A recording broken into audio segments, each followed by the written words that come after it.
This is Dropping Hints. I'm Alex. I'm Silas.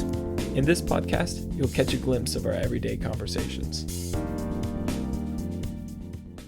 So, Silas, you and I grew up in a house with 7 people. Mom, dad, oldest sister, second oldest sister, older brother, me, then you. So what was that like? First off, how do we know that their names are actually mom and dad? That's a good point. Mom and dad growing up are just mom and dad. Mommy and daddy. Mom and dade. We never said mommy and daddy. We just said mom and dad. No, just mom and dad. Scott, Linda. Yeah. Don't reveal their real names. We don't know who's watching. We don't know who might be watching. Well, with all those people, I mean, it gets crowded. yeah, a little bit. 2 or 3 people living in the same couple of rooms. Yes. Transportation sucked. Yes. Expand on that a little bit. Well, we all had our different places to go. You know how it is being a homeschooler. You got so many things to do, so many friends to go talk to, so many, cool things that you got lined up, other than field trips, of course, which I'm sure we'll talk about eventually. Yeah, we had plenty of homeschool field trips. Plenty of, whoa there. Plenty of homeschool field trips. To like Publix. To Publix. And, the people would be like, wow, you're so well behaved. And I'm like, get on my level. Yeah. But we had to solve the transportation problem of everybody needing to go different places, different times. Well, of course. Just the logistics of there's 7 people. If we wanted to go to church, for Pete's sakes, how do you get 7 people to and from places? That's assuming we're going to the same church. Well, if we do that, then, Yes. We have to get them all in the same place. And to solve that problem, we, of course, had our 1999 Ford Econoline E150. An epic beast of a critter. It was a tank. It was a tank. This giant sucker of a van. You took too fast around the left-hand turn, you're tipping. Yeah. Everybody lean to the left. Yeah, it must have been a sight seeing that, pasty white van pull up. Full of pasty white people. To any event. And the door opens. It had a door on one side. Yeah, one side. The doors swung open like the gates of heaven or the gates of hell, depending on which side you're on. Yeah, well, we were on the inside. So it's definitely the gates to heaven. Right. So, but seeing those gates open up and just 5 kids come out like clowns out of a clown car. Like the Partridge Family. Yeah. Hello. Except we weren't musical. Well, I mean, now we're musical. I mean, some of us. Yeah. You know who you are. We're all musical. Legitimately, we are. To one degree or another. To some degree, yeah. We're not freaking. I'm like Beethoven. I'm not as musical as you. That's what I was getting at. Oh, okay. Sure. I'll take that. Yeah. I do the veal. Right. Ludwig. Ludwig, they call me. Yeah. Anyway, this van. Yeah, we're talking about vans. This creepy, particularly this creepy van. It didn't have tinted windows or anything like that. No. If you look up the videos, you'll see it. If you look up a picture of this model, you'll see probably a creepy van that a serial killer would have. It was not like that. It was very clearly a family van. Yeah, it had the roof was raised. Yeah, it had to raise the roof because there was storage in there or something. Yeah, well, it was just the ceiling was elevated so you had more headroom as you were getting in there. Yeah, when we were kids, you could stand. Now, or if you're just a small person, you could also. If you're a small person, you can do a lot of things. So except reach the top shelf. But this van was tricked out with features for 1999. It was high tech. Yeah. Okay. It was just so much fun. It had a TV. So, effective. Very effective. It had the TV, which actually picked up channels. We could watch PBS. Yeah. I remember driving to Saints PE, and watching Arthur Yeah. on the way there or the way home because we would just watch PBS. Arthur the Aardvark. Arthur the Aardvark, Aardvark. Yes. And there was the video player, the VCR. The VCR, right? Hopefully our podcast I'm sure listeners they're not know idiots. what those Please, are. We're catering to the high class here. They all know what VCRs All are, even the young ones. All right. I'm counting on you. I say young. I mean, the youngest person's probably like, I don't know, 15. I have no idea. Who knows? Just total Could be guess. anything. But this VCR player, it worked. Depending First of on- all, yeah. the TV was like maybe like It was like the area of, maybe like of like a 13-inch MacBook size. I was gonna say like a 12 by 12 like square. Yeah. That was the the TV. screen on this thing. It was tiny. But you know, you're sitting right there, so You're sitting right there. Unless you're in the back, then it just sucks. But you got better sound. you got better sound because the speakers were in the back. So yeah, but you were saying before this that we would like watch videos and even you go over a bump.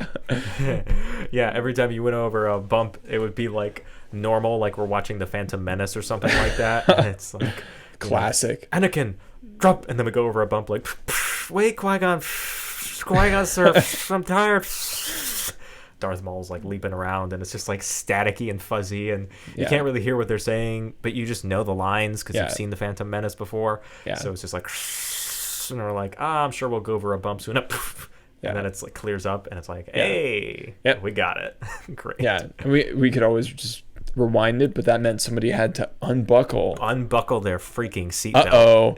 Number one thing you don't do in an Econoline van. Unbuckle. Buckle your seatbelt. It's like a spaceship you'll be bouncing around.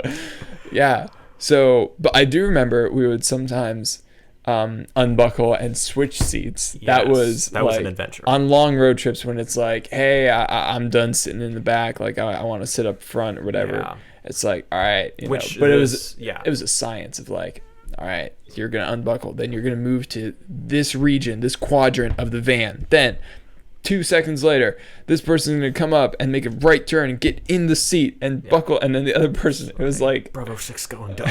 yeah, it was like a Jumping whole around. ordeal doing that. But I mean, yeah, and the I forgot what I was gonna say. yeah, I mean, it was just it had all these cool features. So the VCR and like the TV up front. I mean, the AC was mildly effective. I have legitimately, seriously, no memory of the rear ACs. Okay, so working. the AC vents up at the front. Okay, this was a 7-seater van. It I had- remembered what I was gonna say. two- Yeah, it was Yeah. the layout. Yeah, it was 2 chairs up front. You know, pilot, co-pilot. I It had 2 captain's chairs. They're called, Yeah. which were in the middle, and then in the rear it had a bench seat that had 3 seats in it. So usually the layout was mom, dad up front, obviously, Augusta and Savannah in the captain's chairs, and then us 3 boys in the back. I was in the middle. Ethan and you had the windows, and Right. I was just And because you were in the I car was in seat the car seat sometimes. most of the time. Yeah, you were in the car seat sometimes. Yeah, so it had these strange, like, I don't know, it had these storage compartments on the sides that there would just be random stuff in there. Like, I don't know if we ever cleaned them out or emptied them out. Probably, knowing our family, I'm sure we had to look at least 1,005 times before being able to get rid of it. Yeah, but every chair had its own storage compartment above Yeah. it, kind of like in an airplane with the overhead bins, Oh, except yeah. they were like really tiny. They were really tiny. You could fit so maybe it's like Spirit Airlines. yeah, you can only fit maybe like, I don't know, two or 3 like, you know, foot long sub sandwiches in there or something. Or a couple of small, individuals. Right. So, but it had one compartment in the back. Yes. That That one was big. yeah, but it was like above everything. It was above the bench seat, yeah, and it And went super deep all the way to the it back had this creepy red light because of the tail light. tail light, yeah. Yeah, and You know. whenever you would look in there, you'd just see this red glowing. glowing. And it was like, what? I kind of thought is it looked this like kinda Darth Maul's creepy. lightsaber. right? Because we would watch we the would Phantom watch Menace. the Phantom Menace in there all the time. But it was always like you stick your hand in there, and it was always like super hot inside because again, I mean, it's beating down at the sun. The sun used to make the inside of our van so hot and uncomfortable we couldn't use it. We couldn't stick our hand in it. So but then we got the Sunsetter retractable awning. I love that all commercial. right, stop selling awnings to our viewers.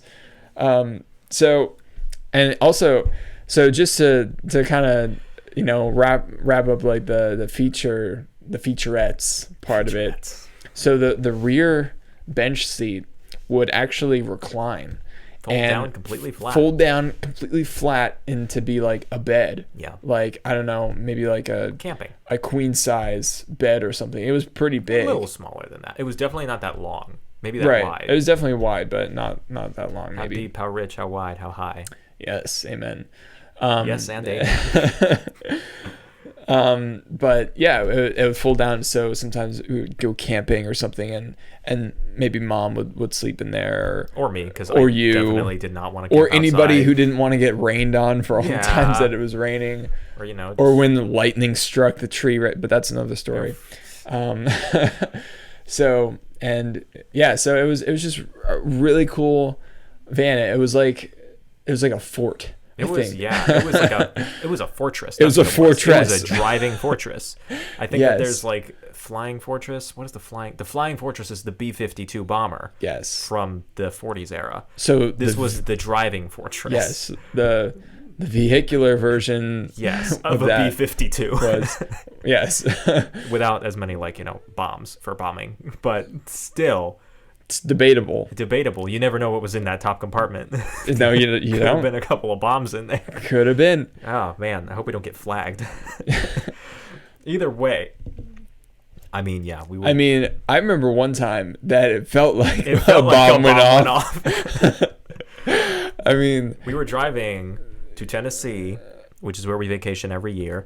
And you were telling me about this. I didn't really remember because I was very young, and this must have been 06. Yeah, 2006 maybe. Something like that. I was young, and we were driving, and normally our normal route, that we would take up to Tennessee was actually blocked because wildfires had broken out in Georgia. Wildfires. So it was like, oh damn, we have to go and detour, and then we're on this freaking piece of junk road in the middle of nowhere near like Tallahassee I don't even know, and it's like we're just diverting and going way out of our way, and it's everyone in the van, okay, and the van is packed full of all this camping gear, because we're getting ready to go camping for like 7 days. Yeah, so we have like tents, like all of our awning, clothes, all of our stuff, all your camping gear, and so it was packed full of stuff. And so we're driving down this highway, right? Trying to detour around to get back, try to make some northbound progress, but we're just going towards Tallahassee. We're just kind of like going based off of road maps and atlases, obviously, because there's no cell phones to do that with. I mean, cell phones existed, but none of us. Nobody in our family had smartphones. Yeah, it was right around the age of smartphones. Yeah. But certainly no one had an iPhone that you could pull up maps on. And definitely weren't getting reception in this area. You probably didn't even have cell reception in this area. Because it's just this 2-lane highway, okay? And there's forest on both sides. And it's for as far as the eye can see. And I think there was even smoke, too, as we were passing, because the wildfires were blowing the smoke. But, yeah. So, anyway, we're driving down this highway, okay? And boom. Thankfully, our dad was driving the van, and he's an experienced driver. He's a pilot, or he's retired now, but he has a lot of experience in commanding and controlling large vehicles, fortresses. Yes. So he was in control of the van. Thankfully, he was driving, so he had a handle on things. But we're just driving down the road, and it's we had kind of switched around the seating a little bit. So our dad was up front. Our mom was actually sitting in the back bench. Back. Yes, with me and Gusta. Augusta. I'll tell you why they were sitting back there. I think it was Savannah up front. Mm-hmm. Maybe Savannah was in the captain's chair. Mm-hmm. I know I was in one of the captain's chairs. So it was either Savannah or Ethan was in the front, passenger seat. And then you, Mom, and Augusta were in the back bench because, you weren't there for any particular reason. You were just there. But I wasn't there for any particular reason. Mom and Augusta, well, you don't I'm want part of the family. Do you want to be here for this reason? Mom and Augusta were watching Pride and Prejudice. Okay. Which I know you're into, of course. Obviously. Mom and Augusta were watching Pride and Prejudice, the original PBS version from the 80s, from the early 80s. I think BBC. Yeah, the BBC, definitely British. Anyway, yeah. But they were watching Pride and Prejudice when this thing blew. I distinctly remember There's that. a lot of that going around these days. Pride and Prejudice. But it blew, and man, there was shrieks from everywhere, every direction. Yeah, so I was sitting in the back seat, right above the tire. on the right side, right rear side, and the van just got real shaky all of a sudden. It was wobbling back and forth. And and we were like, what the heck is that? And I bet our dad knew exactly what was about to happen. I bet he was just in his mind, yep, we're about to blow a tire, mentally prepare for that. Okay, here we go. Meanwhile, the rest of us were like, why is it shaking so much? And then just a few moments later, just it is very scary blowing a tire on that big a vehicle. Yeah, because you're very high off the ground. We came up, and then down. And then down. So it's already a trip down. Yeah. Now you have more up, then more down. Yes. And so it blew the tire, and we pulled off to the side. Definitely, we were freaking out. Out. Those of us in the back seat. Those of you in the back seat, of course, trademark freak out. Yes. And we pulled off to the side. I'm just like, whatever. I'm playing it cool. So, so here we are in the middle of nowhere. Bloody mosquitoes chewing us up. We had to pull in the grass. There wasn't a shoulder. We just pull off into the grass. And 7 people, boom, boom, boom, come out of the. And we're like, okay, we need to jack this up and get the spare tire and get this changed. But of course, the stuff to change the tire, like the jack and whatnot, were buried underneath all of our freaking camping equipment. Yes. And meanwhile, you can't just jack up the van if it's full of 900 pounds of stuff. Yeah, because again, we were in the grass, so it's the dirt would just compress. Yeah. You would have to. So we had to empty out a bunch of the stuff in the van. Yeah, and we just piled it up on the side of the road, right at the tree line. I do not envy us that day. I don't really have much memory of that part. I just remember standing there and being like, "This is the worst freaking thing I've ever experienced." I didn't say that because I didn't know the freaking word at that point in my life, but that's good. If you're any of you viewers, maybe now you know. So sorry. Anyway, pardon our language. But so we get the tire changed. Our dad changed it. I don't know. None of us were. Yeah, if homeschoolers don't know how to change tires. Yeah, they're just. That's topic for another day. And so he changed the tire, and we get on our way again, and this spare tire was not ideal. No. It was not meant to 45 miles an hour. Yeah, you had to take it slow with this one. And so we drive to this Walmart super center. It was a super Walmart with a car service center. Yeah, with a car service place. And so we bring the van in there, and I don't know, it took them a while to change. Long time. I feel like it took 2 or 3 hours to get this thing changed, and it's getting darker at this point. It's already the evening, so we're just like, what are we gonna do? We're just hanging out in Walmart. Yeah. But we got it changed, and we got back on our way, and eventually we did make it to Tennessee. Yes. With no other vehicular issues. Nothing that at least going on. Was, pressed in our memory forever. Yeah. Just the general experience of the van was one thing in its own right, but no massive failures of the infrastructure of the fortress. Well, there was a time, like a few years later, where it just completely like the engine just completely like blew Yeah, there up. was when it died. We don't still have this van. Yeah, It was gone at a least. few years later. Yeah. I think the transmission just was blown to bits. There's no point in and replacing it the was- transmission in a, Yeah, 10-year-old vehicle like and that. it was just too many problems with the drivetrain, and so we were just like, all right, Oh, yes, let's drivetrain. give it a proper funeral, and let's go buy a mid-size sedan. Yeah, this was because Gus was out of the house, or no, Yeah. she wasn't. She wasn't out of the house, but But she was driving she was herself driving.